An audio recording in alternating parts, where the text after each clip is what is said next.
ইতিমধ্যে আমরা বিতরণ করেছি।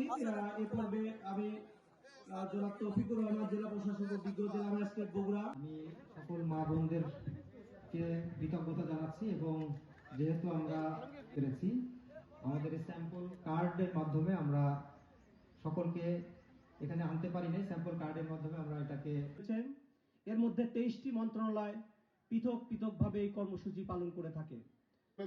এই প্রত্যাশা রেখে আজকে যে এই প্রোগ্রাম যা আজকে আয়োজন করেছে বগুড়া জেলা প্রশাসন থেকে, সমাজসেবা উদ্যোক্তা থেকে, এবং মানুষকে বিভেদ করতে চায় না, সেই জন্য কি করেছে এই যে আপনাদের ফ্যামিলি কার্ড তৈরি করেছে।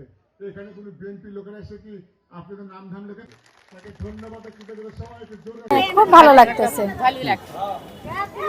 টাকাটা পাই আমরা খুব খুশি হয়েছি। মানে অন্য বাচ্চাদের লেখাপড়ার সুবিধা হবে, সেই টাকাটা আমরা কাজে লাগাতে পারবো।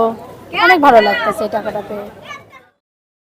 আমাদের খুব খুশি লাগছে, খুবই আনন্দ লাগছে আমাদের। আমরা টাকা পেয়েছি 2500 করে। টাকা দিয়ে ছেলের স্কুল আছে, স্কুলের খরচ চালান যায়। আবার হলে যে সংসারের কোনো টাকা পেলে সেখানে হলে যে আপনি মনে করেন ইয়ে করা যায়, এই সংসারে তো লাগান লাগবে। হ্যাঁ, তারেক রহমানকে আমাকে ধন্যবাদ দেওয়া উচিত। আমাকে একটু ভাই হয়, বড় ভাই, এই হিসেবে তারেক ভাইকে অনেক ধন্যবাদ দেওয়া উচিত। এইবারে আমি প্রথম ভোট দিয়েছি, দিয়ে আমি ভাইকে ভোট দিচ্ছি, দিয়ে আমি পাইছি। আমি খুব খুশি। অনেক ইয়েরাই ছিল যে আমাদের কোনো উপকারে আসেনি। এই মাননীয় প্রধানমন্ত্রী তারেক রহমান যে আমাদের উপকারে আসছে, এটা আমাদের কাছে অনেক খুশি, অনেক খুশি।